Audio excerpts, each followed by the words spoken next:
ઘડિયાળ ખોવાય ને તો વાંધો નહીં, પણ સમય ના ખોવાવો જોઈએ. સમજો, સાચું ને? લોખંડને તોડવું ખૂબ જ અઘરું છે, પણ તેનો કાટ તેને તોડી નાખે છે. એ જ રીતે માણસને કોઈ હરાવી નથી શકતું. તેના પોતાના નબળા વિચાર જ તેને હરાવી દે છે. સાચી વાત. દરેક વસ્તુમાં ભગવાનને ફરિયાદ ના કરવી. એણે આપેલું પેટ ભરવાની જવાબદારી લીધી છે, તિજોરી ભરવાની નહીં.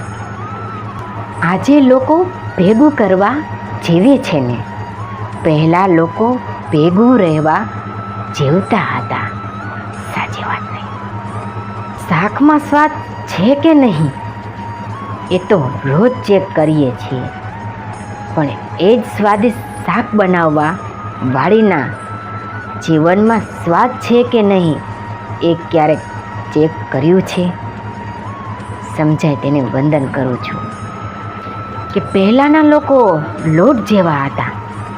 લાગણીઓનું પાણી નાખે ને તો ભેગા બંધાઈ જતા. આજે લોકો રેતી જેવા છે સાહેબ. ગમે એટલું લાગણીનું પાણી નાખો ને પણ એ છૂટા ને છૂટા જ. સાવ સાચી વાત નહીં? લોકો ખારાશના કારણે દરિયાના કાંઠેથી જ પાછા વળી ગયા. બાકી ઊંડા ઉતર્યા હોત ને તો મોતી હતા.